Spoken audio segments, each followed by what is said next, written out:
canales de comunicación. Perdón. Justamente eso.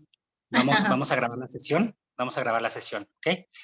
Entonces, bueno, buenas tardes a todos. Mi nombre es Edgar Cruz, soy el responsable del área de enseñanza-aprendizaje del Seminario de Lingüística, y el día de hoy tenemos la presentación de la maestra Claudia Elizabeth Leira Parrilla, titulada La adquisición de la pragmática en una segunda lengua.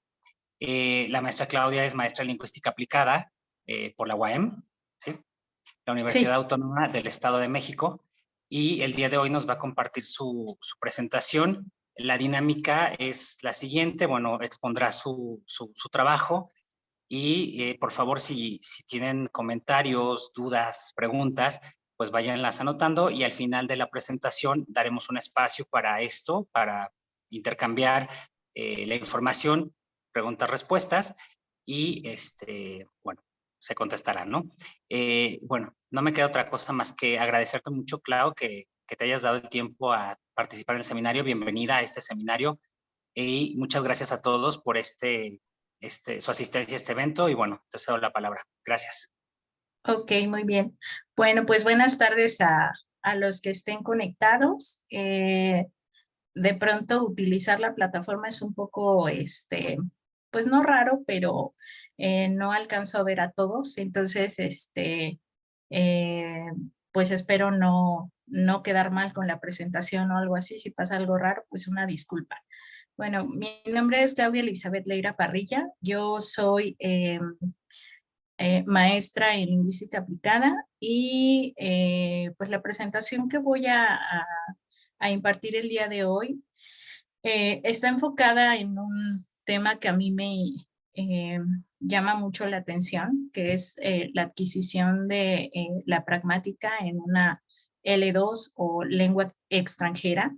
Y bueno, la presentación la enfoqué en mi experiencia como docente de inglés principalmente. Sin embargo, dentro de la presentación no abarco como tal un enfoque hacia una lengua extranjera en particular, debido a que pues, los preceptos de lingüística se pueden aplicar pues, para todas las lenguas, ¿no?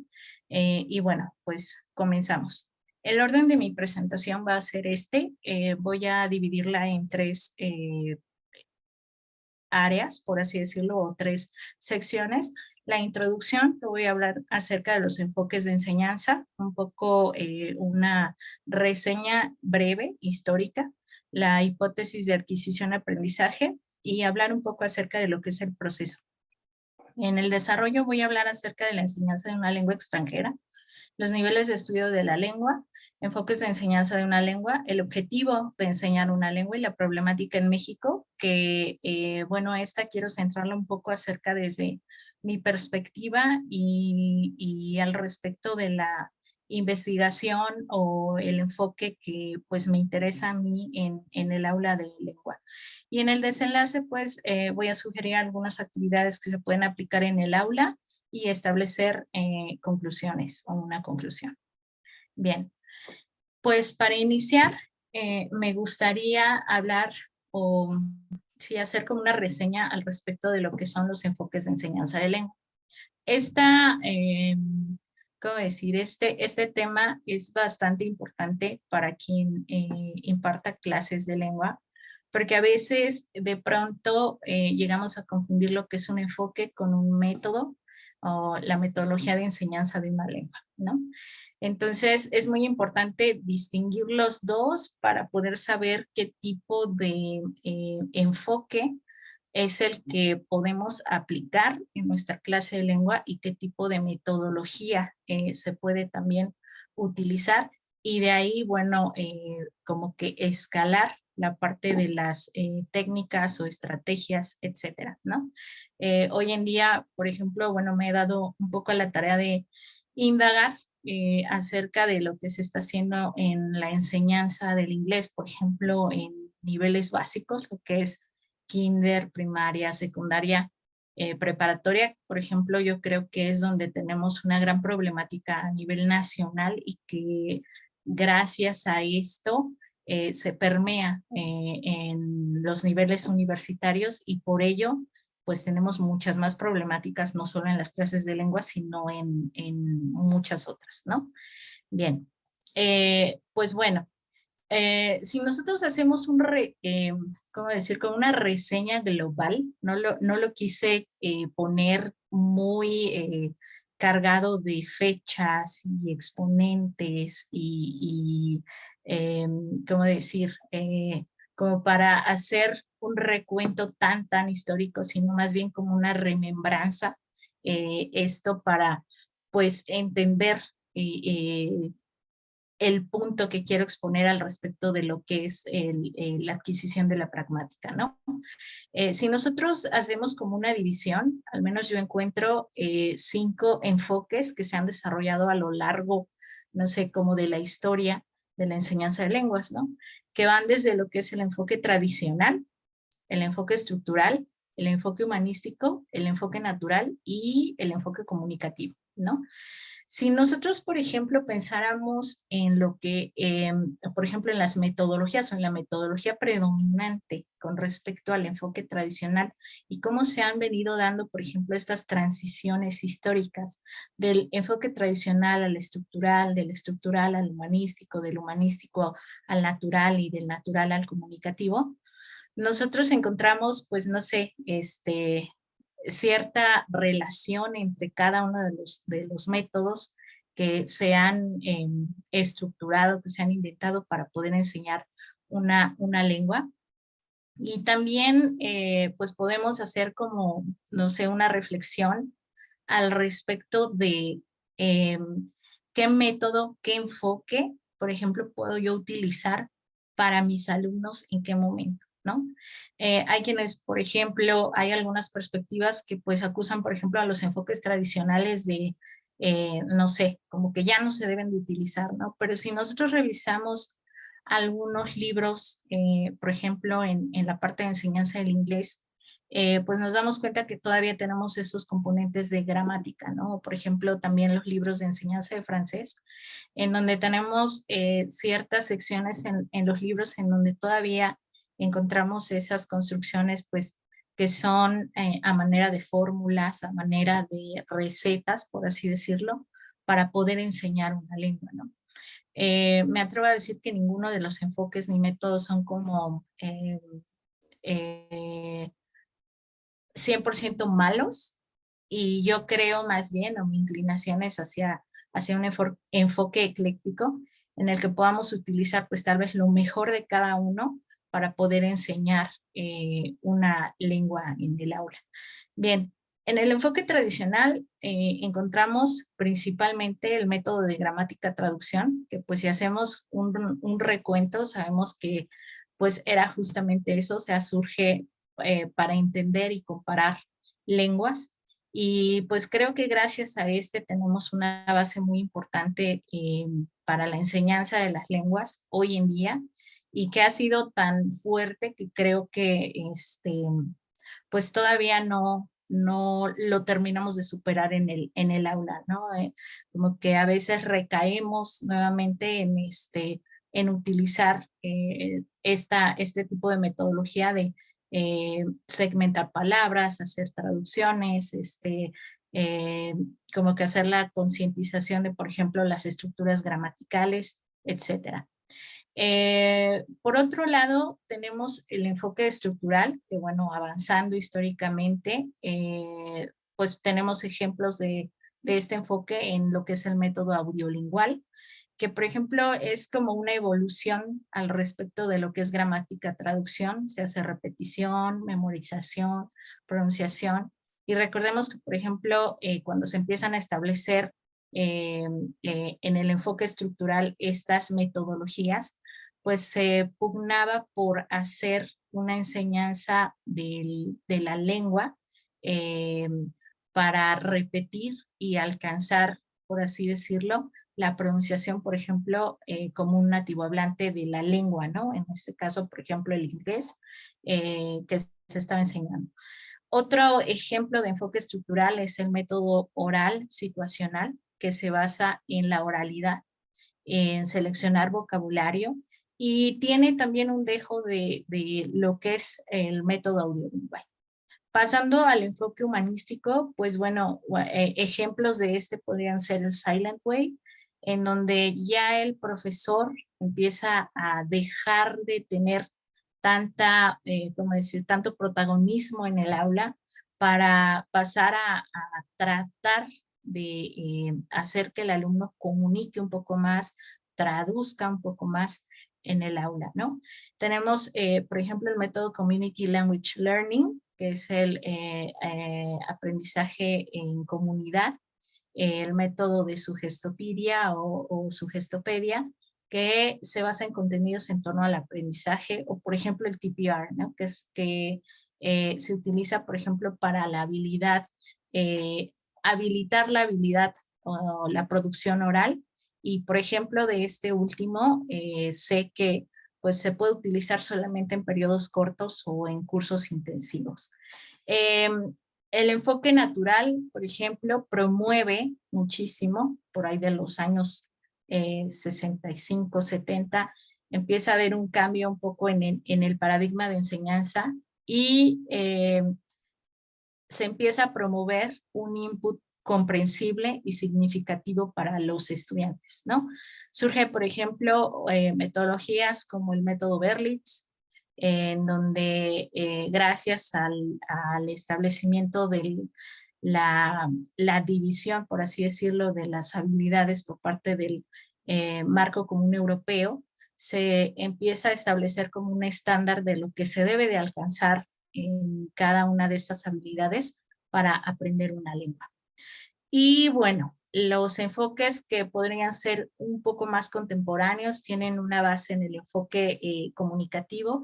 Un método, un ejemplo de ese método es el CLT o el Communicative Language Teaching, que pues pugnan por hacer de la enseñanza o del proceso de enseñanza-aprendizaje algo más natural, intuitivo, en el que, pues, por ejemplo, los estudiantes puedan jugar, hacer actividades reales, simulaciones de contextos reales. Y bueno, hay que destacar que estos fomentan la producción oral y la producción escrita. Si nosotros hacemos como un comparativo desde lo que es el enfoque tradicional hasta lo que es más contemporáneo, nos vamos a dar cuenta que, por ejemplo, hay algunas cosas que se han dejado de lado, hay algunos tropiezos, por así decirlo, que se han, pues, no sé, que se han encontrado en el camino, ¿no? Por ejemplo, a mí me gusta destacar esta parte de la pronunciación como nativo hablante, que si bien en un enfoque estructural se buscaba mucho eso, tanto la pronunciación como la estructura, la escritura, etcétera, y a veces se dejaba de lado, por ejemplo, la producción oral, nos damos cuenta que, por ejemplo, hoy se ha evolucionado a que lo que es más importante es comunicar, ¿no? Pero bueno, no por ello, pues no se debería de poner atención en la calidad de esa comunicación. Bien. Como estoy hablando acerca de la adquisición de la pragmática, es muy importante pues hablar justamente de lo que es adquisición y después hablar acerca de la pragmática. Entonces, bueno, pues me gustaría retomar la teoría de adquisición de la lengua de Krashen. Esta teoría se desarrolló por ahí de los años 80. La primera hipótesis que él postuló, me parece que él la promulgó en 1982. Básicamente su teoría consta de 5 hipótesis, que son las hipótesis que él establece en torno a lo que es la adquisición de una segunda lengua. Es muy importante referir que, por ejemplo, hay autores que hablan acerca de lengua extranjera, segunda lengua, de manera indistinta y, por ejemplo, en lingüística, ya sea teórica o aplicada, lo que es, sí se puede establecer, por ejemplo, esa distinción, ¿no? Segunda lengua, pues se podría decir que se da en entornos naturales o en donde prácticamente esa lengua no se aprende directamente, sino que es como más un proceso inconsciente. Y lengua extranjera pues se da, ¿cómo decirlo? Como en un entorno pues más creado, ¿no? Yo lo quise dejar como segunda lengua porque creo que la plática va para estudiantes, profesores, pues que trabajamos en el ámbito de la enseñanza de lenguas. Y creo que, pues, si bien hay como esa discrepancia entre lo que es adquisición y aprendizaje, considero que sí por ejemplo, los que nos preparamos o nos desempeñamos como docentes de lenguas, pues sí logramos tener ese proceso de adquisición porque somos conscientes de ello, pues me atrevo a decir que en todo momento. Entonces, bueno, de las 5 hipótesis que establece Krashen, que es adquisición, aprendizaje, monitor, orden natural, input y filtro afectivo, yo solamente voy a hablar acerca de la primera, que es adquisición, aprendizaje, solamente como para, pues, enfatizar y acotar el punto de la noción de pragmática. Entonces, esta primera hipótesis habla al respecto de la adquisición, aprendizaje de una segunda lengua, y en esta Krashen hace una diferencia entre lo que es adquisición y aprendizaje, ¿no? Como lo mencionaba, la adquisición de una lengua ocurre de manera inconsciente, pues mientras sucede no somos conscientes de ellos y se da de manera natural. Y el aprendizaje es un proceso, me atrevo a decir que es como metacognitivo, porque somos conscientes de ello y somos conscientes de ese proceso de aprendizaje, que es lo que pasa, pues siempre, por ejemplo, cuando tomamos alguna clase, sobre todo una clase de lengua, ¿no? Sabemos que estamos aprendiendo la lengua y sabemos que de cierta manera tenemos cierta metodología. Si tal vez no soy experto en esa parte de metodología, sí sé que estoy en un momento en el que estoy aprendiendo algo y que pues de cierta manera si me ponen alguna tarea he de participar, he de no sé, hacer tareas o practicar o llevar ciertas actividades dentro de esa clase. Bien, y bueno, para hablar acerca de lo que es la adquisición y pues por así decirlo, el aprendizaje, a mí me gusta mucho hablar acerca de lo que es el proceso. Y el proceso es adquirir, aprender, considero que podrían ser como, tal vez como una moneda, sin una cara A no existiría la cara B, pero, por ejemplo, en cierto momento, alguien que está aprendiendo una lengua, pues va a pasar de aprender a adquirir y de adquirir a aprender y va a ser como de manera indistinta. O sea, si yo hago una reflexión acerca de ese proceso de aprendizaje, posiblemente no en todo momento va a ser tan consciente, sobre todo en el aula, por ejemplo, y va a haber puntos en los que yo esté adquiriendo algún conocimiento dentro del aula y pues bueno, este proceso que se enfoca más bien en la adquisición, pues me va a ayudar a concientizar qué es lo que estoy aprendiendo, cómo lo estoy aprendiendo y sobre todo para qué lo estoy aprendiendo, ¿no? Entonces, muchas personas cuando se habla de pragmática, cuando se habla de enseñanza, pues hacen la misma pregunta. ¿Cómo se debe de enseñar una lengua? ¿Cómo debo de aprender una lengua? Si hay un enfoque, una metodología, una técnica, un libro, una escuela que me pueda enseñar de la mejor manera una lengua, pues yo me atrevo a decir que no existe como tal algo que sea 100% la regla o la norma, pero si somos conscientes de cómo enseñar la lengua, de qué enfoques, qué metodologías podemos emplear, pues podemos orientar, por ejemplo, a nuestros alumnos a un mejor proceso de adquisición de la lengua o de aprendizaje, ¿no? Entonces, Muñoz nos dice, aprender acerca del idioma se refiere a desarrollar en los aprendices una conciencia y sensibilidad cada vez mayores sobre las formas y funciones del lenguaje. Por lo tanto, el significado y la forma reciben la misma atención en aras de desarrollar la competencia comunicativa de los estudiantes. Bien.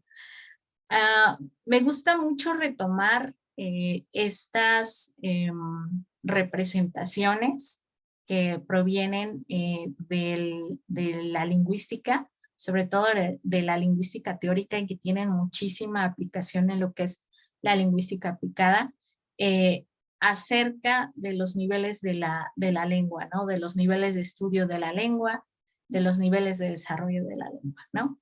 Aquí tenemos una dona, una rueda o un círculo que tiene diferentes niveles, en donde, por ejemplo, se evidencian los diferentes niveles de la lengua, ¿no? Hay quienes, por ejemplo, lo pueden interpretar como el desarrollo de la lengua, es decir, de qué paso a qué paso. Por ejemplo, las descripciones de adquisición de la lengua nos dicen que, por ejemplo, puedes desarrollar la lengua, la adquisición de la lengua, desde lo que es la pronunciación, las palabras, el orden de las palabras, el significado y pues su uso en contexto, ¿no? Si nos damos cuenta, esta interpretación de los niveles de estudio de la lengua, pues se puede ver así como plana, ¿no? A mí me gusta verlo más como si fuera una esfera tornasol, por ejemplo, no en una representación plana, sino más bien como imaginarlo en 3D. Entonces, estas representaciones son muy importantes a tomar en cuenta para los que somos profesores de lengua. Son representaciones que provienen pues justamente de los enfoques estructuralistas, ¿no? Primeramente de la propuesta de Ferdinand de Saussure con su curso de lingüística general, que se publicó en 1916, en donde pues hace como establece esa diferencia de niveles y, por ejemplo, de lenguaje, lengua, habla y todas estas nociones de la lingüística, ¿no?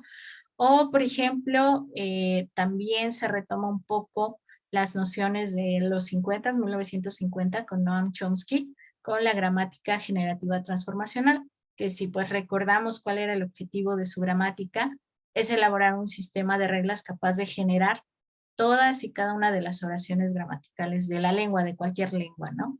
Entonces, si nosotros hacemos como un recuento, pues prácticamente las perspectivas que tenemos hasta ahorita, tanto desde el ojo de la lingüística como desde el ojo de la enseñanza,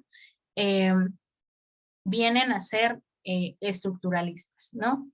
Pero por ahí de los finales de los 70s, 72, 78, 80, empiezan a haber otras perspectivas que provienen, por ejemplo, de la lingüística australiana.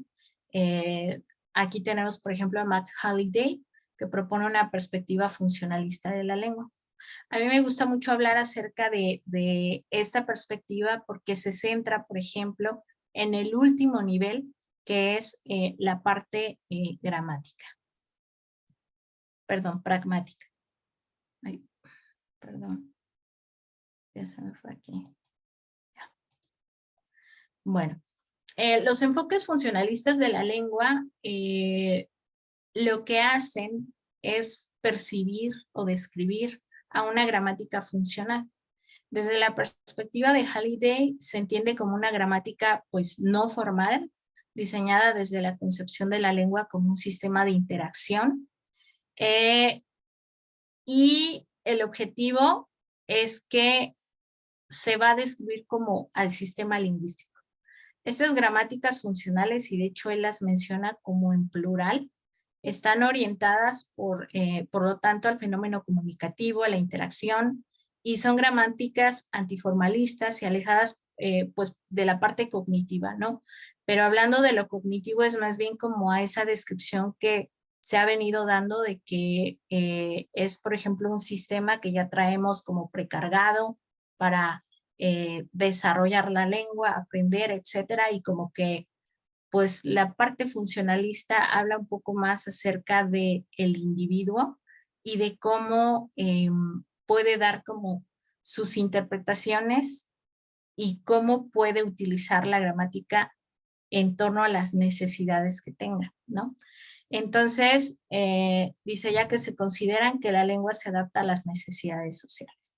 Si se dan cuenta, el enfoque funcionalista se acerca a la parte comunicativa y entonces ahora se propone enseñar la lengua más desde las funciones, es decir, desde sus usos, que desde, ¿cómo decirlo?, la parte tradicionalista, que es la gramática, lo formulaico, por así decirlo, e ir dejando de lado a la parte de producción oral o de producción escrita.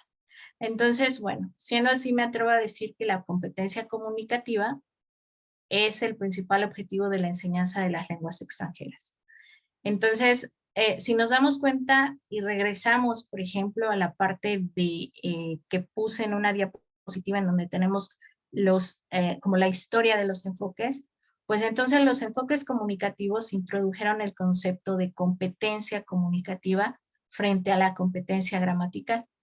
Y esto rompió con las tradiciones del enfoque estructural y se integraron en la clase de lengua aspectos tales como la descripción funcional de la lengua, la interacción, el diseño de ejercicios considerando el vacío de información, por ejemplo, los roles de los participantes, el contexto, etcétera, ¿no? Entonces, a nivel histórico, pues se ha evolucionado un poco en la parte ¿cómo decir?, de la impartición de la clase de lengua, en ciertos momentos no. Ahorita veremos por qué digo esto, pero bueno, vamos avanzando, ¿no? Pues bien, la competencia comunicativa, según Canale y Swain, se compone de 4 subcompetencias, y esto es bastante interesante. La competencia lingüística, la competencia sociolingüística, la competencia discursiva y la competencia estratégica. Voy a destacar las primeras 2 porque evidentemente lo quiero ir ligando con la parte pragmática. La competencia sociolingüística, de acuerdo a Miquel, es el conocimiento de reglas sociolingüísticas y culturales que hacen que las contribuciones sean apropiadas en los contextos. La cultura está ligada indisociablemente a la lengua en una zona de intersección común a todos los hablantes de esa lengua. La zona en que las variables individuales carecen de importancia, la zona de lo compartido, de lo contextualizado, etc. Si nosotros, por ejemplo, ponemos atención al desarrollo de la pragmática, pues la pragmática tiene que ver en un nivel lingüístico con respecto a lo sociolingüístico, con todas esas reglas o convenciones culturales que de cierta manera, por ejemplo, yo como docente de lenguas, tengo que proveer o proporcionar a mis estudiantes en el aula para que aprendan y para que su acercamiento con una segunda lengua sea más funcional y no tan estructuralista, ¿no? La competencia lingüística es, por tanto, la zona de actuación.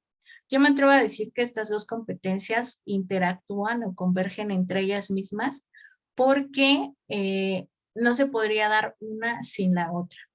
Entonces dice, en esta situación comunicativa en la que estoy, tengo que saludar. Ello significa decir determinadas cosas y también hacerlas. Y por las expectativas que tengo, espero a su vez que mis interlocutores las digan y hagan, ¿no? Entonces, estas 2 competencias, de cierta manera, considero que han sido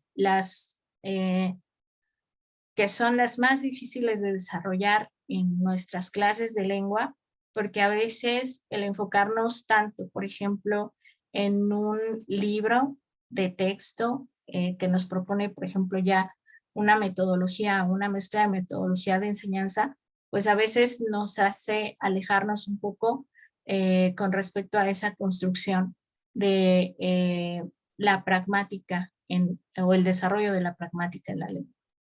Bueno, ¿cuál es la problemática en el aula de lenguas? Leyendo a esta autora, a Miquel, encontré lo siguiente. Dice, el problema reside en que si bien ambos dominan el mismo código lingüístico, no comparten los mismos presupuestos, los mismos sobreentendidos. Sin embargo, por estarse entendiendo lingüísticamente, cada uno de los interlocutores tiene expectativas de que el otro actúe como él cree que se debe actuar. se mire por donde se mire, la actuación del otro aparecerá como un caos, como un desorden, se percibiría en términos negativos. Por ejemplo, dice, tenemos aquí un ejemplo, no toca madera versus no da palmadas, y previsiblemente se generalizará el juicio sobre el comportamiento del otro a todos los que pertenecen a su cultura. Yo estaba recordando, por ejemplo, cuando yo empecé a aprender, no sé, inglés, que por ejemplo yo entendía algunas cosas de manera muy literal y siempre quería aterrizarlas hacia mi experiencia lingüística, por así decirlo, en español, ¿no? Conforme avanzaba el nivel de aprendizaje, me fui dando cuenta que había cosas que existían en español, pero por ejemplo en inglés ¿no?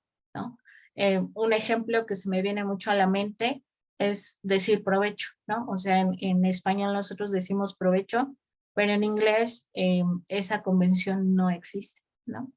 Y a veces cuando uno es aprendiz de la lengua, busca mucho como que el mismo contexto de nuestro, ¿cómo decir?, de nuestra cosmovisión, de nuestra lengua materna, se dé en la otra lengua, ¿no?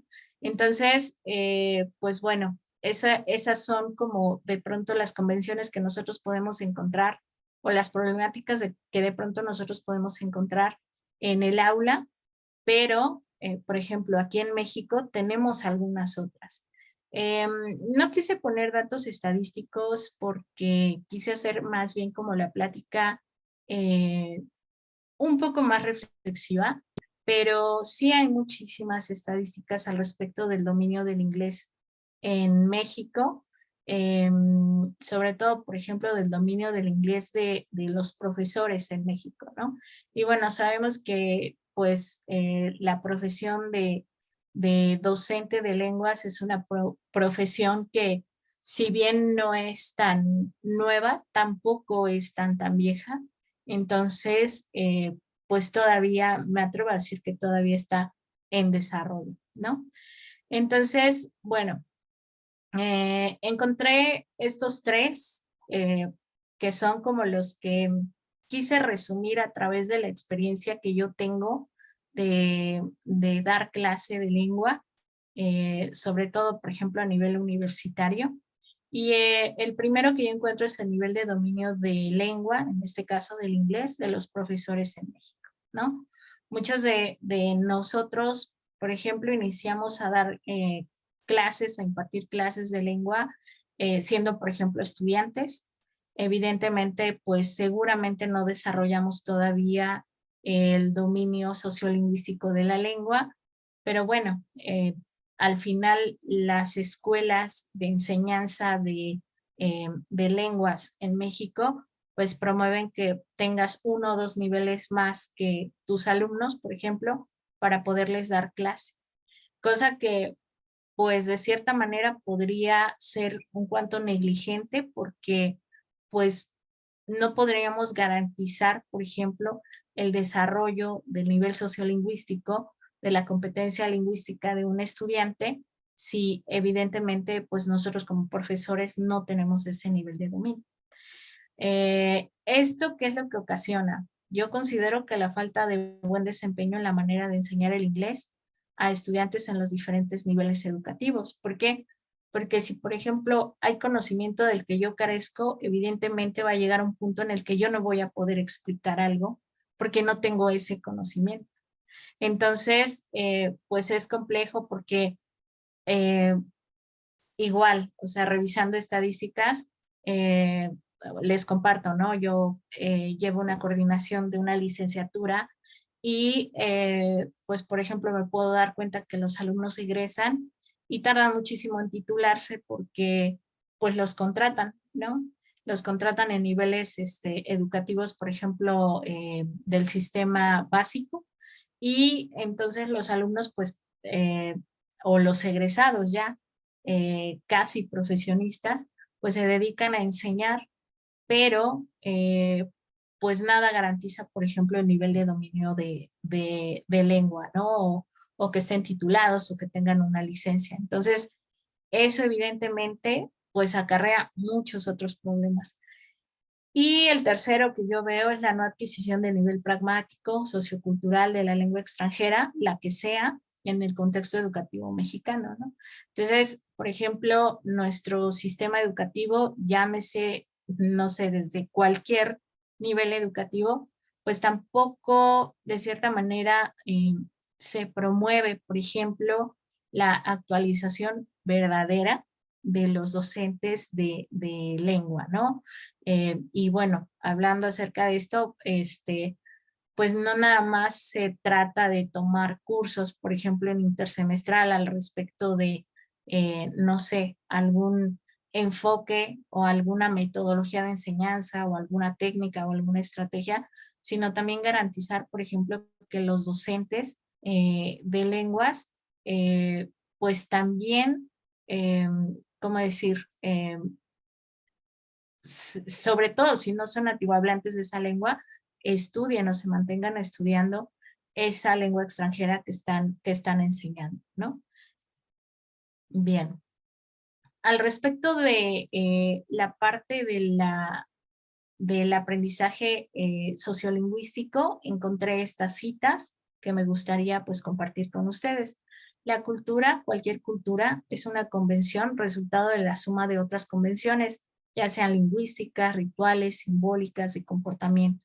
Y cada hecho cultural es, por tanto, convencional y arbitrario.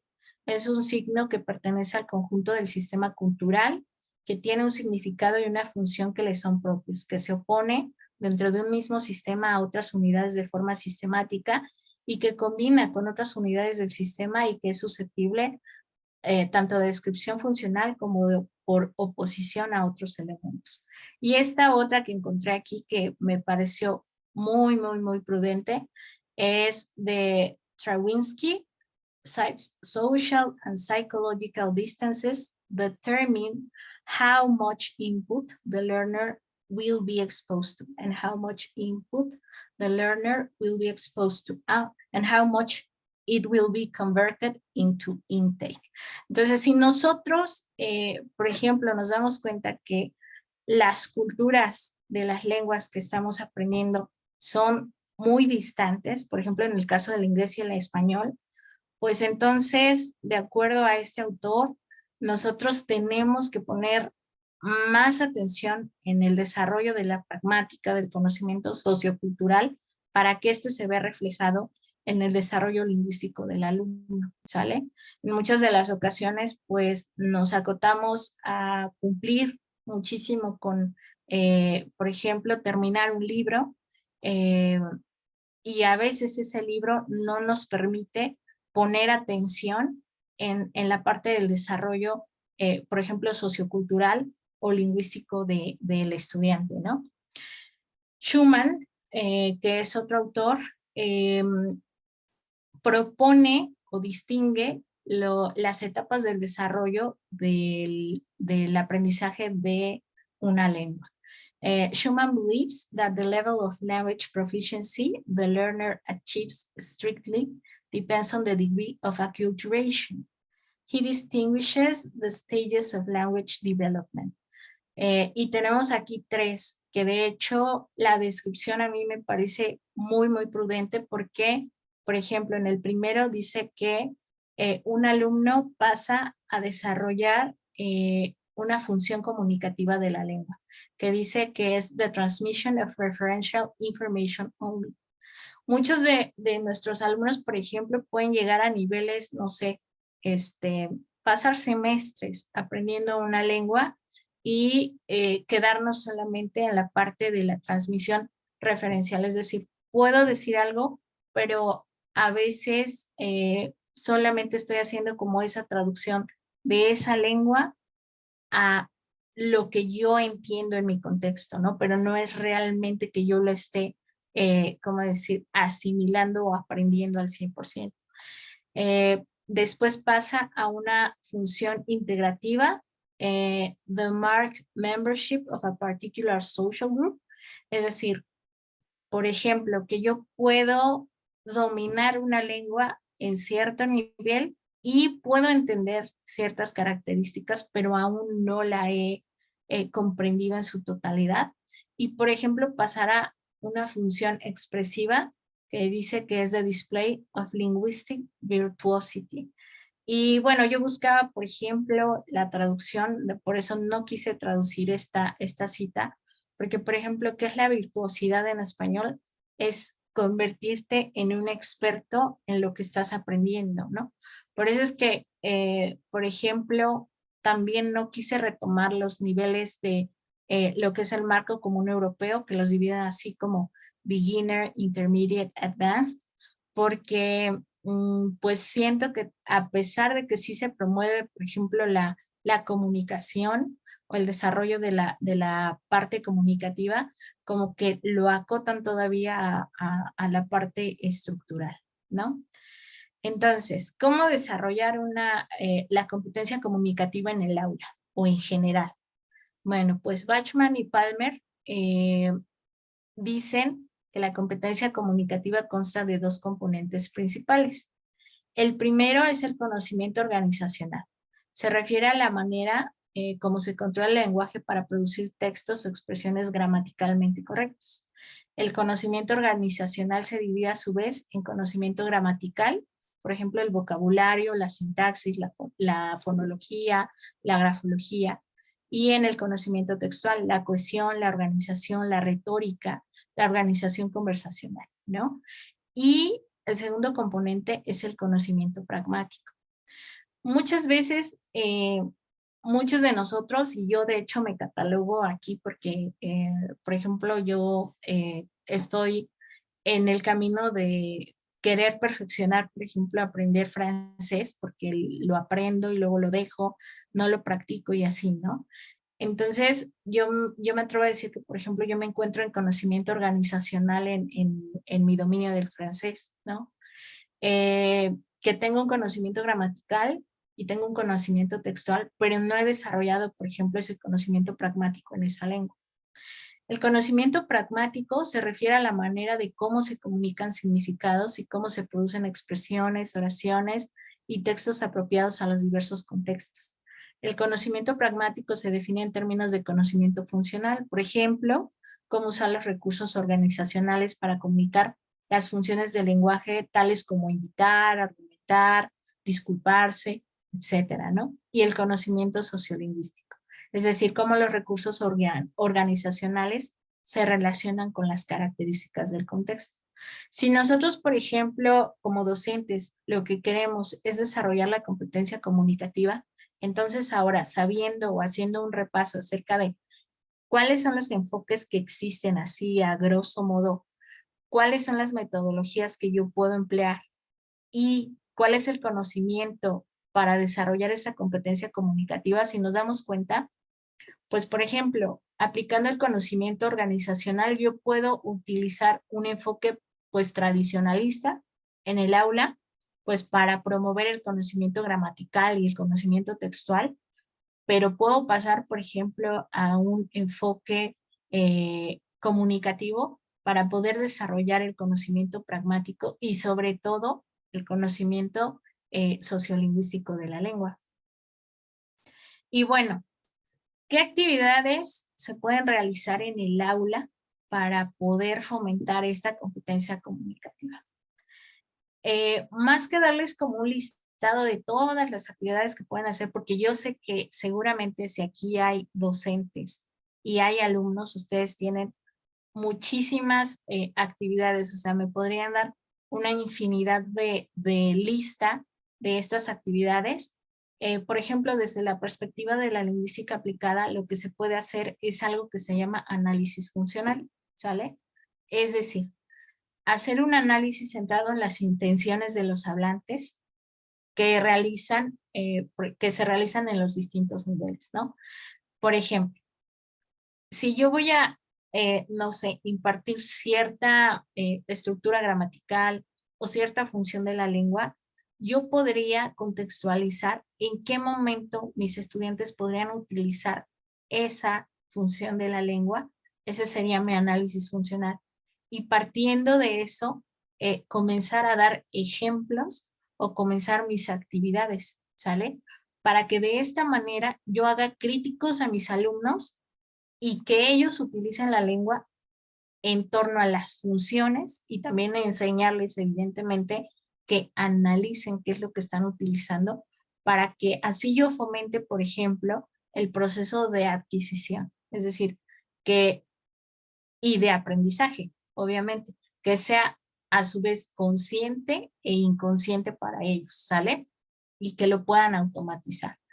Y bueno, al contemplar estos aspectos, no se posibilita que los estudiantes puedan desarrollar la competencia sociolingüística y cultural, puesto que la descripción se reduce a presentar de forma más o menos encubierta las estructuras más frecuentes para realizar un determinado acto del habla, estructuras que los estudiantes utilizarán, pero actuando presumiblemente de acuerdo con las expectativas y las reglas de su lengua materna. Entonces, como les decía, yo puedo aplicar, por ejemplo, un análisis pues simple para poder fomentar el desarrollo de la adquisición de la pragmática, del nivel sociolingüístico, por ejemplo, pero evidentemente yo sé que, por ejemplo, aplicar ese conocimiento dependiendo con qué alumnos, pues, como decir, no me va a garantizar que van a desarrollar una competencia comunicativa, pero por lo menos los voy a hacer conscientes de qué es lo que están aprendiendo, ¿no? Bien. También encontré esto, dice, cuando nos planteamos poner en relación dos lenguas y dos culturas, observamos que speech acts different cross-culturally, not only in the way they are realized, but also in their distribution, their frequency, and in the functions they serve. Y se trata de que los estudiantes no solo dominen el código lingüístico de la lengua meta, sino también que sean capaces de actuar de forma comunicativa adecuada. Es decir, para convertir al estudiante en un hablante eficiente en la lengua extranjera, no basta concentrar la atención en la competencia lingüística, sino que hay que ponerlo en contacto con el conocimiento de las convenciones lingüísticas y comunicativas que los hablantes poseen para crear y mantener la cooperación conversacional. Por ejemplo, me acuerdo mucho de una vez que les pedí un roleplay a algunos alumnos que estaban, no sé, en nivel B1, por ejemplo, ¿no? Y recuerdo mucho que unos chicos hicieron un roleplay en un avión, ¿no? Y me acuerdo muchísimo que, por ejemplo, decían los comandos, o sea, ellos simularon estar en un avión y después de eso tenían que hacer una compra y venta de algún producto, ¿no? Entonces, obviamente, pues pasaba la aeromoza y el aeromozo y al cliente le ofrecían algo, ¿no? Se me vino a la mente ese ejemplo porque fue por ejemplo, de elección libre, ellos eligieron su contexto y considero que, por ejemplo, estos alumnos como que salieron de la norma de, por ejemplo, no sé, comprar en una tienda o algo así y contextualizaron cómo utilizar la lengua en otro contexto, por así decirlo. Realizar en clase numerosos trabajos interculturales que ayuden a los estudiantes a orientarse en la nueva cultura sin juzgarla y aplicar enfoques comunicativos o de aculturación podría servir para desarrollar mejor la metacognición de la lengua que se aprende y así se podría alcanzar mejor un nivel de dominio para después pues enseñar la lengua, ¿no? Lo que decía, por ejemplo, los que nos dedicamos a esto, pues tenemos que garantizar tener un nivel de dominio alto de la lengua para poder enseñarla. De lo contrario, pues incurriríamos en pues fomentar yo creo que ese ciclo que pues actualmente tenemos en muchos niveles de enseñar como pedacitos de lo que sabemos y no realmente que comprendan los estudiantes qué es lo que están aprendiendo. Bueno, para concluir me gustaría cerrar con esta cita de Gounary que dice, los docentes no pueden permanecer neutrales al enseñar una lengua que trae consigo unas normas culturales, representaciones y suposiciones que van más allá de la comida de un país, sus celebraciones étnicas, etcétera, ¿no? El deber ético del profesor, dice el autor, es reconocer su papel político como agentes culturales y lingüísticos, hacerlo de otro modo sería alinearse con una pedagogía operacionalista, sin proyección ni visión, que simplemente reproduce conjeturas actuales, prejuicios y presunciones culturales cerrando los ojos a las tensiones, contradicciones políticas del lenguaje y la cultura. Bueno, pues creo que eso sería todo. Aquí están mis referencias y pues muchas gracias.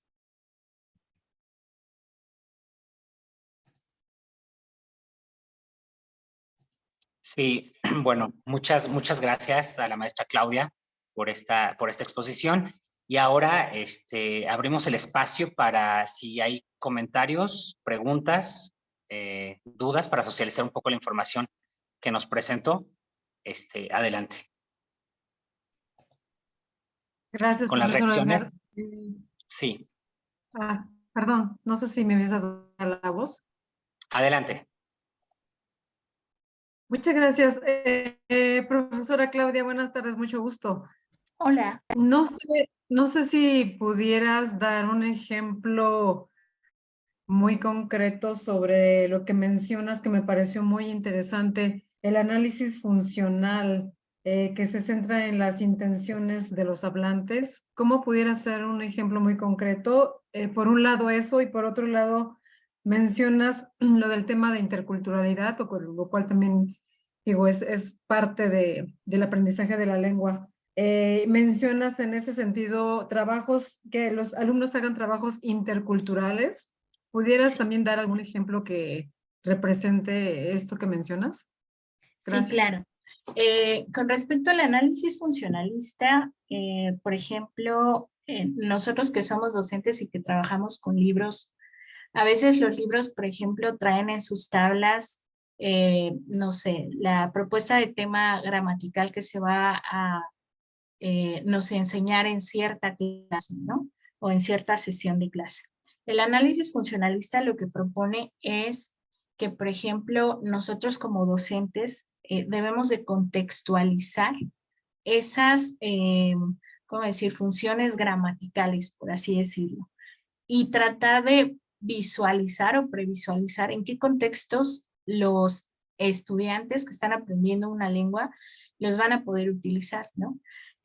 No sé, una de las estrategias más comunes, por ejemplo, podría ser utilizar los roleplays, pero creo que también hay, no sé, muchas otras técnicas o actividades que se pueden utilizar, ¿no? Por ejemplo, hay algunas partes de la lengua que se dejan de pronto, pues no sé, relegadas a trabajarlas en casa, por ejemplo, lo que es la producción escrita, ¿no? Hacer una nota, hacer alguna actividad, no sé, de dictado o algo así que sea, pues a veces como más interactiva, por así decirlo, en el aula, que les pudiese servir a ellos para poder, pues, desarrollar, sobre todo entender esas funciones, ¿no?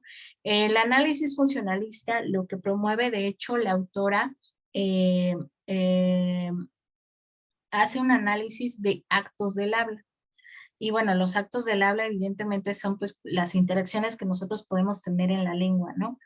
Pero debemos ser conscientes que, por ejemplo, hay actos del habla que existen en nuestra lengua y que no existen en la lengua que estamos enseñando.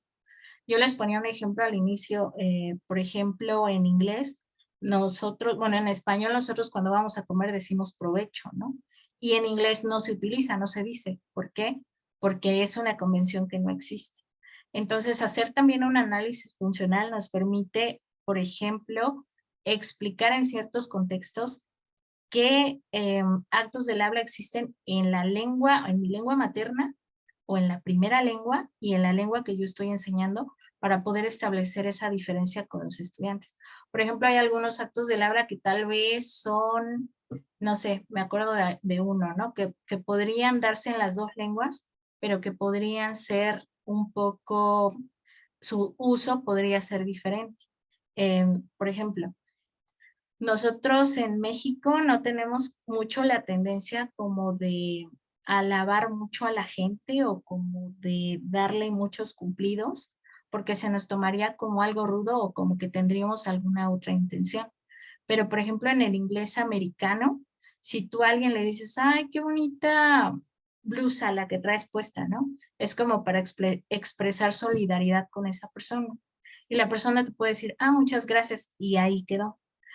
pero no sé si has escuchado, bueno, yo esto lo aprendí alguna vez que viví en Toluca, y se me ocurrió decirle a una amiga, qué bonitos aretes, y me dijo, cuando gustes, ¿no?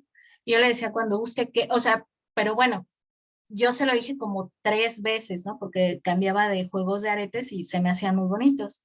Y un día me dijo, cuando gustes, y yo le pregunté, ¿cuándo guste? O sea, ¿qué te refieres cuando me dices cuando gustes? Y me decía, no, pues cuando gustes te los puedo prestar, ¿no? Y a mí esa convención se me hizo muy rara, por ejemplo, se me hizo muy local de ahí de Toluca, ¿no?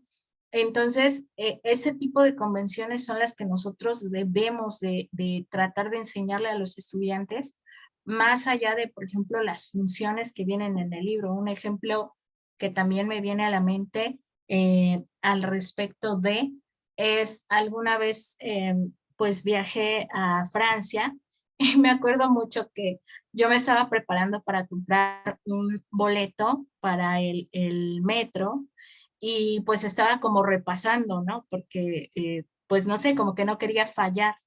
Entonces me acerqué para comprar el boleto, dejo las moneditas y me avientan el boleto y yo nunca tuve interacción con la vendedora, ¿no?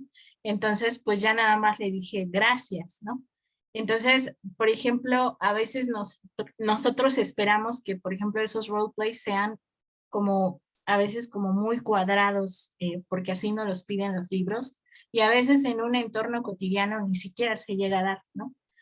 Eh, no sé, ese ejemplo que yo doy del metro en Francia, pues me evoca que tal vez no tuve como una comunicación pues muy larga con la persona que vende los boletos, porque obviamente pues en un roleplay le vas a decir, buenas tardes, ¿me vendería un boleto?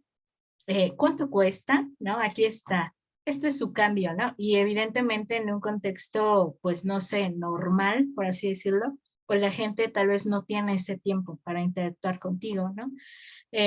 Obviamente, pues sabemos que hay algunas interacciones pues que debemos de fomentar en el aula, pero pues sí sería, por ejemplo, importante hacer esa aclaración en el aula, ¿no? Que a veces si por ejemplo, va al metro, pues si hay mucha gente o si no sé, son interacciones muy rápidas, pues ¿qué comandos podrías utilizar para hacer una compra más rápida, por ejemplo, de ese boleto, ¿no?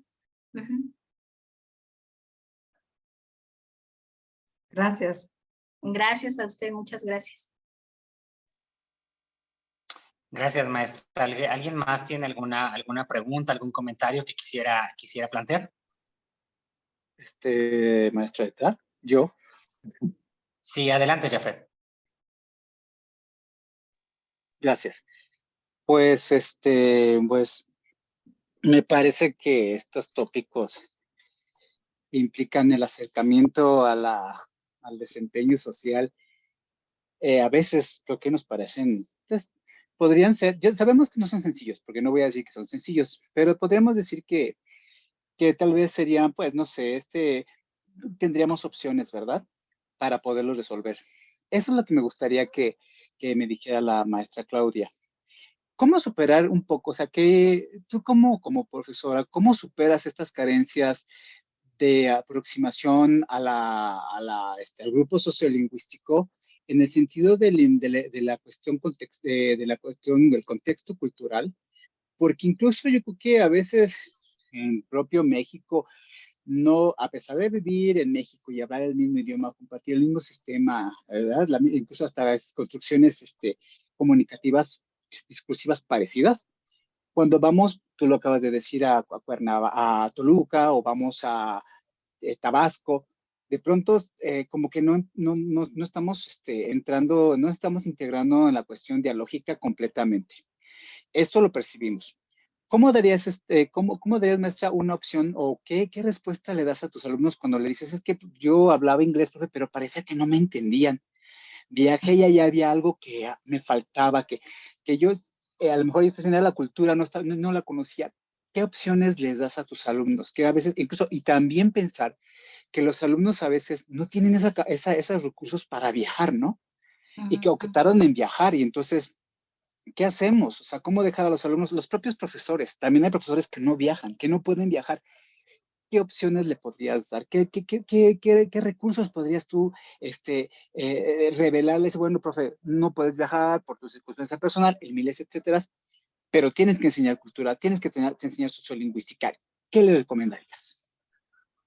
Bueno, pues primeramente tengo el caso de un compañero, de un colega, muy amigo mío, que siempre lo pongo de ejemplo porque él nunca ha viajado a ningún país de habla anglófona y sin embargo él tiene nivel C2 de inglés, ¿no?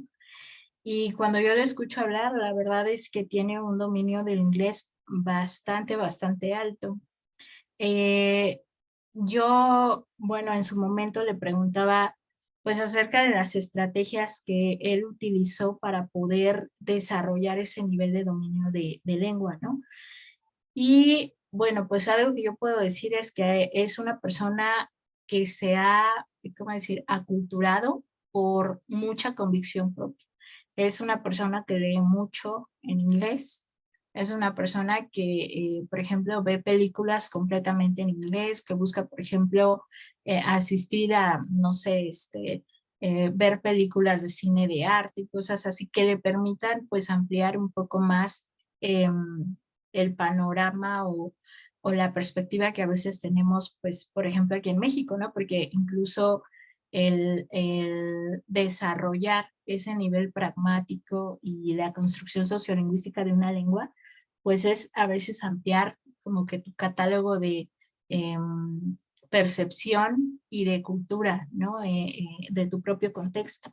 Entonces yo creo que, por ejemplo, hoy en día ya con el acercamiento al internet que tenemos, creo que sí se puede subsanar mucho, por ejemplo, esas carencias de aproximación sociolingüística, así como lo referías, porque pues ya tenemos muchos recursos de páginas, de ejercicios. De hecho, pues me atrevo a decir que a veces son tantas que ni siquiera las podemos revisar todas o podemos tener como un acercamiento completo o total, ¿no? De tanto que se tiene. Obviamente, pues hay que cuidar mucho la calidad del contenido por ejemplo, en internet que consumimos, ¿no?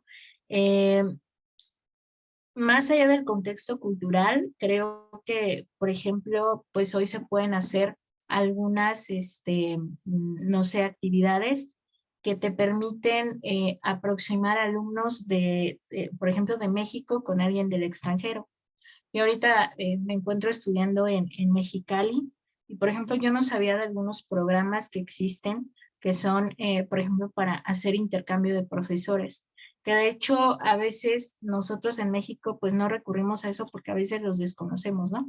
Pero hay algunas, no sé, cátedras itinerantes que se pueden hacer, tal vez si no presenciales, por lo menos en línea, para que, no sé, en cierto momento nuestros alumnos pues escuchen, por ejemplo, a un nativo hablante del inglés, del francés, no sé, del japonés, en nuestra clase, para poderlos acercar, ¿no? Y a que participen, a que le pregunten, etcétera, ¿no?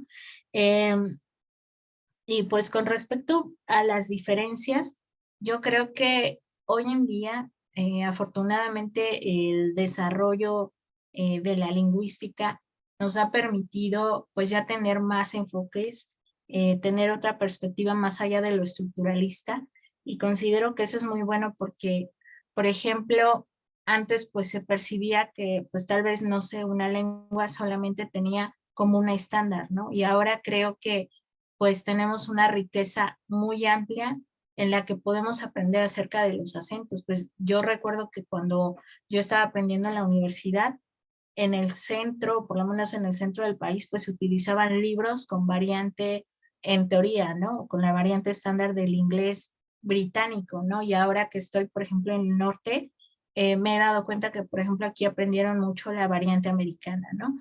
Pero pues realmente nosotros no hablamos ni una ni otra porque somos mexicanos. O sea, yo hablo, por ejemplo, el inglés que pues es de Claudia, ¿no? Porque si bien yo aprendí tal vez algo que es estándar, pues yo también le imprimo como pues no sé, mis aspectos personales a la lengua que yo utilizo, ¿no? Y creo que eso es pues algo que es bastante bueno porque eso me permite pues ser diverso, ¿no? En el aula y poder pues darle un enfoque que si bien la pronunciación es importante, también, no sé, en algún momento que impartí alguna clase de fonética y fonología, pues yo les decía a los alumnos, pues no, tal vez no quiero que desarrolles el paradigma de hablar un inglés perfecto, pero sí un inglés que sea claro, ¿no?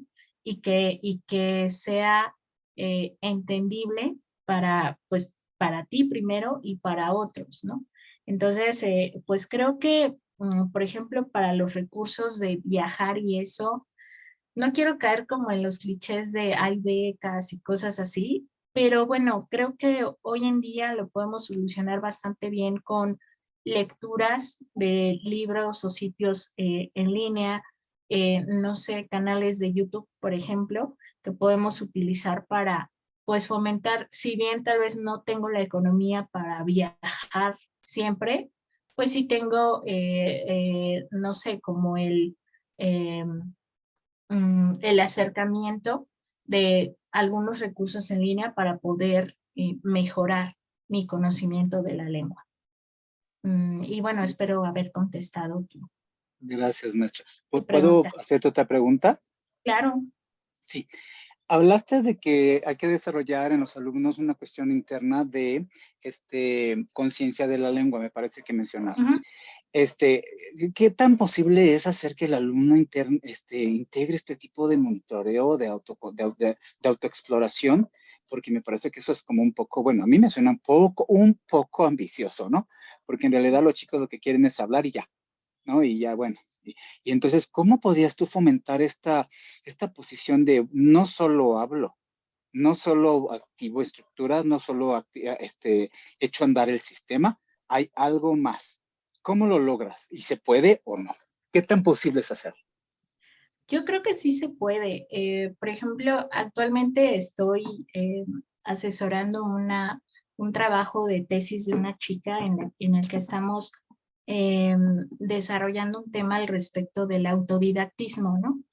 Y yo hasta antes de este trabajo no, como que no percibía el grado de importancia que tiene el ser autodidacta. Yo creo que quien aprenda una lengua o quien habla una lengua no sé, en un nivel avanzado, quien le enseña, yo creo que pues los profesores somos un claro ejemplo de qué es ser autodidacta, ¿no? O sea, muchas cosas no las enseñan en el aula, pero muchas otras yo creo que sí las aprendemos nosotros mismos a través de las lecturas que tú haces, a través de, por ejemplo, la planificación de tus clases, a través de, por ejemplo, darle retroalimentación a los alumnos.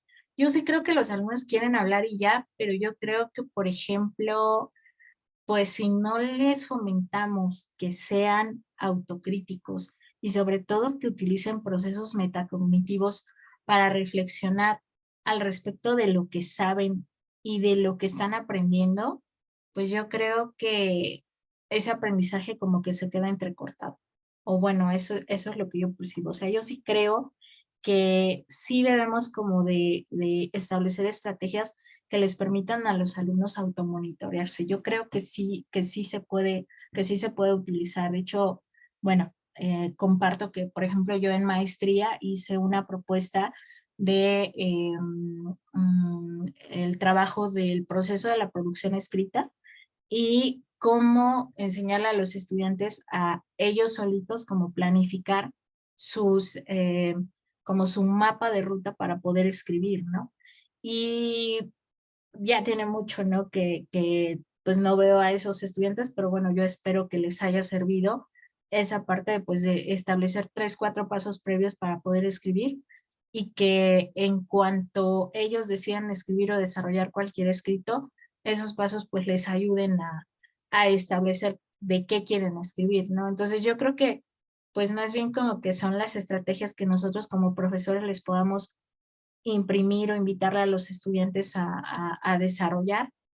Y bueno, pues también dependerá de pues no sé, como de su disposición. Estamos atravesando me atrevo a decir que una temporalidad un cuanto difícil con respecto a los estudiantes porque creo que hoy más que nunca hay una sobreinformación, o sea, hay mucha información pero no toda es útil, no toda es pertinente y a veces los alumnos no sé, como que carecen de esas estrategias o de esas técnicas para poder discernir qué realmente es útil y qué realmente no, pues no les sirve, ¿no?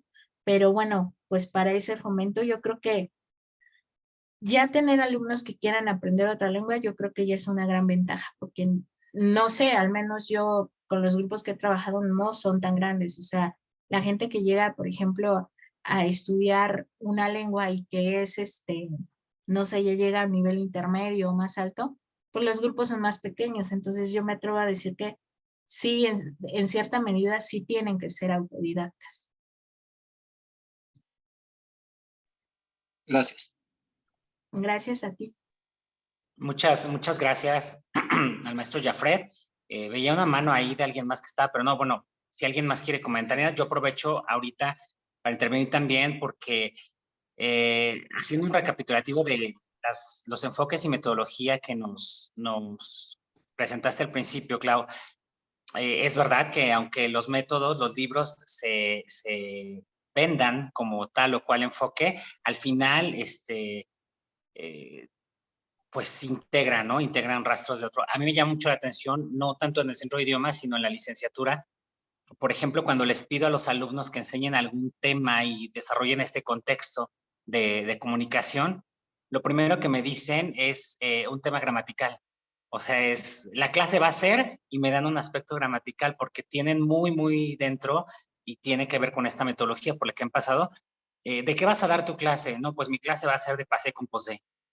Y le decía, bueno, ese es un tema gramatical, o sea, sí lo entiendo, pero ¿cuál es el acto? ¿Cuál es el acto comunicativo? ¿Cuál es el contexto para poder usar ese tipo de pasado específicamente?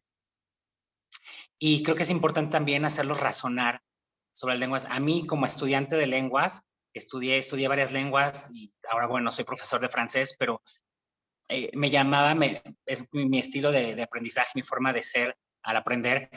A mí me molestaba mucho cuando los maestros me decían, tú repítelo y ya, o esto es así y ya. O sea, me lo dijeron tantas veces que me molestaba porque le decía yo, pero ¿por qué es así? Y me decían, así es y ya, tú repítelo y ya, luego lo entenderás. Y avanzaba yo de niveles y lo seguía repitiendo, pero no lo entendía.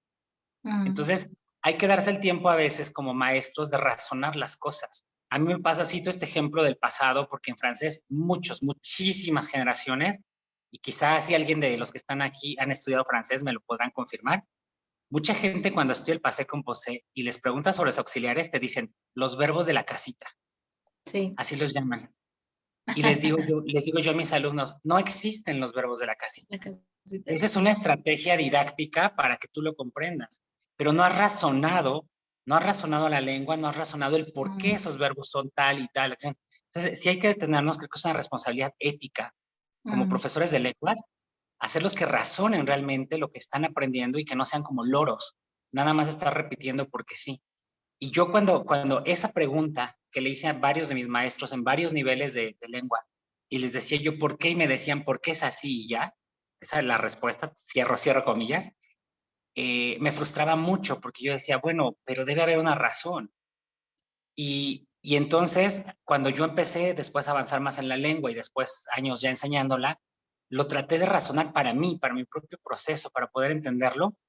Y ahora les digo a mis alumnos, a veces sí les digo, tense el tiempo tantito de razonar por qué es así, por qué este sí, por qué este no, etcétera. Y creo que aunque son pasos pequeños, son valiosos porque el aprendizaje de una lengua o de lo que sea necesita completar este proceso. Entre el input, al que hablabas, pasa el proceso y tiene que haber una respuesta, una salida aferente que se traduzca en conducta o en el desarrollo de una competencia. Así es. Veía aquí, gracias, Claudia. Lupita Argueta, por favor, adelante. Hola, ¿qué tal? Buenas tardes. Muchas gracias, Claudia, por tu presentación. A los profesores que tenemos pues ya bastantes años de experiencia en el área, o sea, ahorita me resultó muy refrescante, muy bien recordar todas estas cuestiones de los enfoques en cuanto a la enseñanza de lenguas. Y bueno, en realidad lo que quería comentar es en parte lo que Edgar nos acaba de comentar, así como que, digamos, resumiendo, creo, la utilidad y el propósito de tu presentación hoy, Claudia, es que como docentes siempre tengamos presente más o menos lo que mencionaba Edgar, y ayudar a los alumnos a que tengan presentes. Jafret mencionaba hace ratito, los alumnos quieren nada más hablar la lengua y ya, pero pues es que no es nada más hablar la lengua y ya. Es muy importante los contextos, ¿no? Los registros, en fin. Yo creo que los que hemos estudiado idiomas extranjeros nos hemos topado con situaciones, aún hoy día los chicos que tienen internet y acceso a internet y tanto acceso a información y videos y demás. A mí me pasó en francés. Yo una vez reprobé un examen porque en la interacción oral, o sea, en la parte del examen oral, todas mis preguntas a mi profesora con la que estaba tomando el examen, las hice hablando de tú. Pues porque yo, como hablante del español y como mexicana, no sé si es mi generación, mi personalidad, etcétera, pues yo le hablo así casi a todo mundo. De hecho, a mí se me dificulta. Bueno, sí, hay personas, claro, al director de la escuela, ¿verdad? A alguien que no conozco de mayor edad, en fin, pero en general me es mucho más fácil interactuar con las personas si le hablo de tú. Y la maestra fue muy parca y muy directa. Muy bien tus preguntas, pero en todo momento te referiste a mí como tú. Y en Francia no se hace así. Si no conoces a la persona, y más si es tu profesor, no le vas a hablar de tú. Y sale pues reprobada, ¿no? Y entonces, pero se me quedó la lección muy bien aprendida, ¿no? Y en otra ocasión, la primera vez que conocí a una persona japonesa, pero yo no sabía, o sea que el contacto físico entre la gente de Oriente, coreanos, japoneses, y menos con desconocidos, ¿no? Yo sí noté, cuando me la presentaron, yo me acerqué mucho a ella para darle un abrazo. Y ella como que se quedó con sus bracitos extendidos hacia abajo y muy seria. Era evidente que se sentía incómoda, ¿no? Por ese saludo. Y ya después aprendí, caray. No, o sea, es tan importante, no solamente como mencionaban mis compañeros y tú misma, Claudia, y que los alumnos lo concienticen. No es solo el vocabulario, no es solo la gramática, es todo el uso en contexto y en los diferentes países en cómo debemos aprender un idioma, ¿no? Entonces, muy, muy, muy importante. Y muchas gracias por tu presentación, muy útil. Gracias, gracias. Muchas gracias, Lupita. ¿Hay alguien más que quisiera hacer alguna pregunta, algún comentario? Compartir algún ejemplo? Aquí en el chat leo algunos comentarios. Nos decía Olimpia Olmos, para esos aspectos también es bueno analizar documentales con elementos específicos y comunicación no verbal, por ejemplo. También los elementos paralingüísticos me parecen son muy, muy importantes. Y Leti López nos dice, me parece que además de los puntos que se han abordado, debe existir la habilidad para los idiomas y la paciencia para aprender. Con respecto al docente, se enfrenta a barreras sociocultural económicas con sus alumnos. La experiencia con alumnos de escuelas privadas contra alumnos UNAM o cualquier otra universidad pública, por ejemplo, son tan extremos que les puede resultar desgastante. Los alumnos a veces se ven obligados a estudiar un idioma por cumplir un requisito más que por el gusto de aprender. Sin embargo, es el profesor quien tiene que hacer arte de su experiencia y de su preparación. Y bueno, agradece aquí, te da las gracias, que le parece un tema interesante. Sí, claro. De hecho, pues no, por ejemplo, cuando estaba planteando la presentación, justamente me preguntaba eso, ¿no? Porque, por ejemplo, hoy mi experiencia es en formar estudiantes que van a ser profesionistas de la enseñanza de lenguas. Pero sí, por ejemplo, cuando uno enseña en escuelas, no sé, públicas versus privadas, ¿en qué nivel educativo puede uno trabajar? Pues de pronto el público a quien le enseñas es complejo, ¿no? O sea, toda la, pues de pronto el aprendizaje o la enseñanza o las técnicas o todo lo que, a lo que nos vamos a enfrentar, pues es diferente, ¿no? Y no sé, hoy en día creo que pues estamos atravesando muchas complejidades al respecto de la labor docente, sobre todo, por ejemplo, ahorita con todo lo que nos dejó la pandemia, de atraso, de sobreinformación, desinformación, etcétera, ¿no? Y creo que pues hacer como el análisis funcionalista nos sirve en cierta medida a todos. Si bien tal vez va a haber algunos estudiantes que pues van a buscar cumplir con algún requisito, pues creo que también, aunque sea dejarles ahí la espinita de que pues ese requisito o ese examen de comprensión de textos en inglés, pues les tiene que servir para algo, ¿no? Entonces, por lo menos pues acercarlos a ser un poco más críticos, pues tal vez si no desarrolla su pragmática de la lengua, por lo menos su pragmática del pensamiento. Ujú. Muy, muy importante. Así es. Tenemos a Lucy. Lucy, otro comentario, adelante.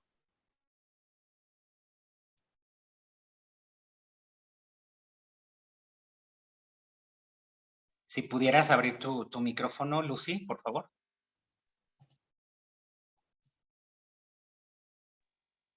¿Ya me escuchan? Ya. Ay, perdón. Ya, listo. Muchas gracias. Bueno, pues yo lo que quería comentar y que va muy de la mano con todo lo que ustedes han dicho es que tenemos, nosotros como docentes, tenemos que también decirle al alumno que pues no es nada más estudiar una lengua, ¿no? En realidad, la, la pragmática lingüística lo que nos hace entender, ¿no? De alguna manera es que como ya está tan ligada a la comunicación, ¿no? Como tal, eh, tenemos que ser curiosos, ¿no? O sea, como alumnos, estudiar una lengua extranjera, o sea, una segunda lengua es también eh, tener la curiosidad por aprender otras cosas, ¿no? O sea, por saber otras cosas y estar actualizados constantemente, ¿no? Hacerlos leer sobre política, sobre religión, sobre economía, sobre arte, ¿no? Em, Hacerlos participar sobre arte contemporáneo, ¿no? O sea, ¿qué es lo que está pasando? Por ejemplo, no sé, un estudiante de francés, ¿no? O sea, en la actualidad, ¿qué está pasando con las artes en la actualidad, ¿no? En Ujú. Francia o en estos lugares donde se habla francés, ¿no? O sea, es la constante actualización de la lengua para que también nosotros, pues podamos estar al margen, porque yo noto que de pronto puede causar un poco de angustia en el alumno, ¿no? Decir, híjole, es que tengo que saber muchas cosas, ¿no? En realidad no se tienen que saber tantas cosas, simplemente tener la curiosidad por leer, por escuchar, ¿no? Eh, pues variedad de temas, porque finalmente la, es sociolingüista, ¿no? O sea, es un alumno que estudia una lengua extranjera también forma parte o se hace de un perfil sociolingüístico, o sea, una lengua es social, ¿no? No podemos negar eso, no nos sirve de nada una lengua si no se habla con alguien más, ¿no? Entonces, para ello, creo que eh, tenemos que decirle al alumno, bueno, tú tienes que ser curioso en informarte, en investigar, en buscar, como decía la maestra Claudia, pues la importancia ahora, la facilidad de tener internet en nuestras manos, ¿no? O sea, eh, lamentablemente o afortunadamente, pues aprendemos a ser buenos navegadores en internet, ¿no? Pues solamente leyendo ¿no? Y de alguna manera nosotros vamos a ir eligiendo qué es de calidad y qué no lo es, ¿no?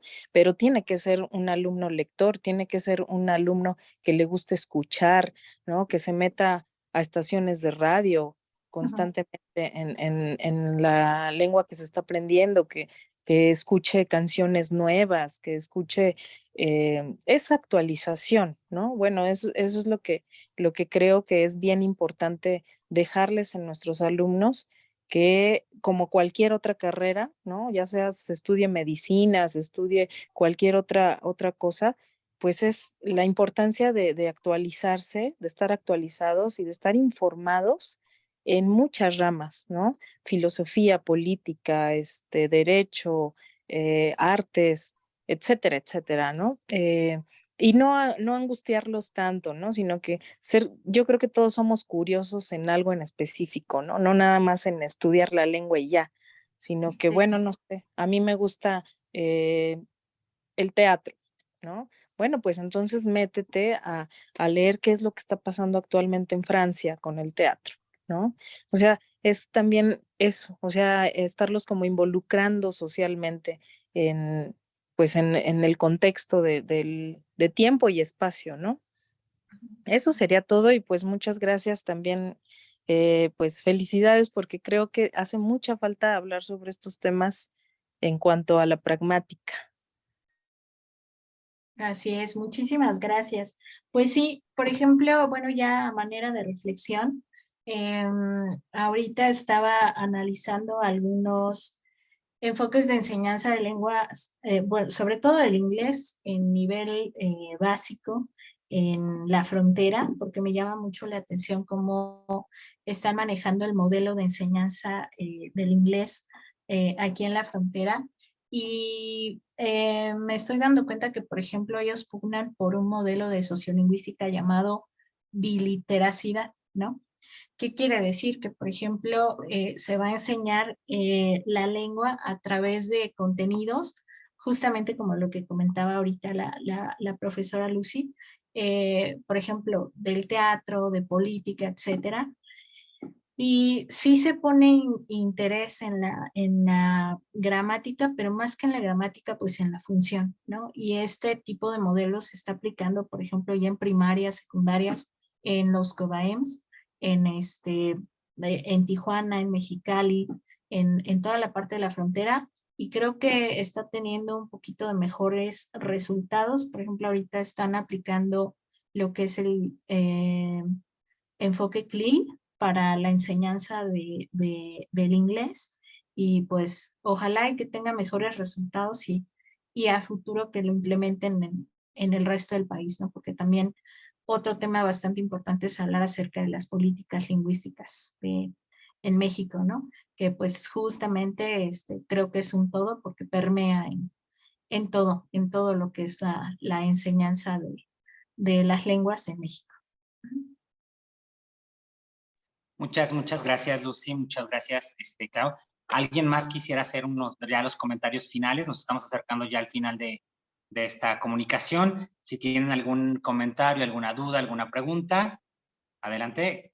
O si no, pues también. Ok, bueno, te dan las gracias aquí la maestra Tania de Español, que te da las gracias por la presentación. Muchas gracias, maestra Tania. Creo que, bueno, si ya no hay, bueno, quiero agradecer a nombre del Seminario de Lingüística Teórica y Aplicada de la Facultad de la FES Acatlán, tu presentación muy enriquecedora, es como un refresh muy necesario en estos días de calor y de tanto caos en enseñanza. Sí. Muchas gracias, Clau, por tu trabajo. Te lo reconozco, te lo agradezco desde el cariño y la admiración que te tengo, el gran respeto que te tengo también como profesionista. Gracias a todos mis compañeros que asistieron, los que, bueno, se retiraron antes porque pues es el horario de la comida, supongo. También muchas gracias. Tengo el registro ya de sus asistencias. Y les recuerdo que tenemos en la página de Facebook del CELITA la cartelera del mes de abril para los demás eventos que van a estar en las distintas áreas de mis otros 3 compañeros responsables.